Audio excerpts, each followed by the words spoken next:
Birds flying high, you know how I feel. Sun in the sky, you know how I feel.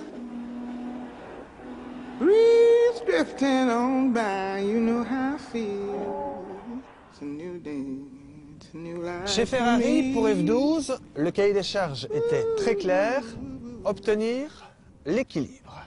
Oui, mais pas évident avec un moteur V12 à l'avant. Alors, qu'est-ce qu'on a fait? On l'a abaissé de 3 cm, ce qui a permis d'abaisser le capot, le pare-brise, la planche de bord et même d'abaisser et reculer le siège. Résultat, par rapport à l'ancien modèle, la 599, une hauteur abaissée de 6 cm, un centre de gravité abaissé de 2,5 cm, et ça c'est super important. En outre, un réservoir ici en dessous, ainsi qu'une boîte de vitesse abaissée, reculée, et donc un arrière plus compact. C'est QFD.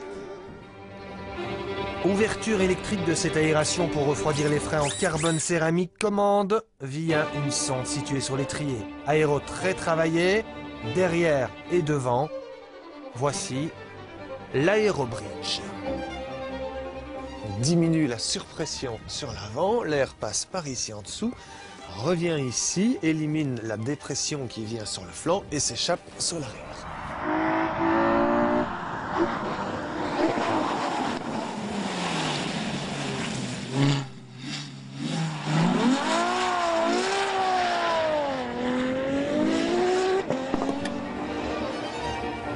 Résultat, 30% de consommation en moins. Bon, on reste quand même à une quinzaine de litres au 100 parce que le moteur, c'est du genre cathédrale V12 en aluminium. V12, 6 litres 2, le plus puissant jamais produit de série. 740 chevaux. Ben oui, Lamborghini a sorti l'Aventador V12 avec 700 chevaux. Ici, 740. Question d'honneur.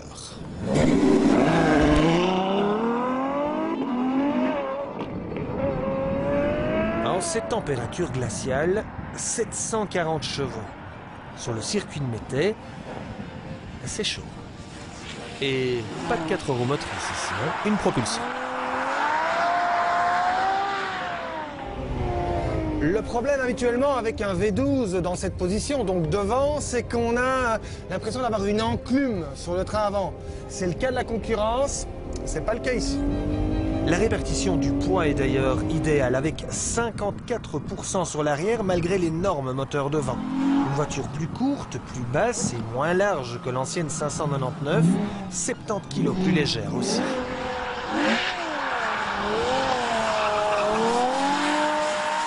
Et une direction ultra directe, 2 tours de volant de butée à butée contre 2,9 sur une Lamborghini Aventador par exemple. Elle est intuitive, regardez ça. Ah, il n'y a rien à faire, hein. Un moteur atmosphérique, c'est beaucoup plus facile à doser qu'un moteur avec turbo où le couple arrive trop violemment. Hein. Quelle précision! Et il vaut mieux par cette température. Les performances sont ébouriffantes, plus de 340 km/h. Ça pousse, hein. 0 à 100 km/h, 3 secondes 1. Et la meilleure boîte sportive du marché. 7 vitesses, double embrayage, ultra fluide, ultra rapide, accouplé à un différentiel arrière électronique minutieusement calibré. Le record sur la piste d'essai de Fiorano a été battu d'1 seconde. Vous avez vu l'anti-brouillard à l'arrière? Ben oui, centrale, comme en Formule 1, au milieu du diffuseur. Moi je le dis monsieur, il y a du Fernando, il y a du Felipe dans cette auto. Et la suspension électromagnétique permet de réaliser le grand écart. Affûtée sur piste, elle se transforme en agneau en modifiant ses paramètres au volant. Toucher de route plus doux, jamais tape-cul, visibilité périphérique évidente, aucun aileron disgracieux. On laisse l'extravagance de côté, élégance et agressivité naturelle. Franchement, c'est vraiment une question de goût. Reste le prix. Je ne veux pas savoir. 275 000 €. Je ne veux pas savoir. Combien? 275. Bon, bah c'est encore une que je n'achèterai pas.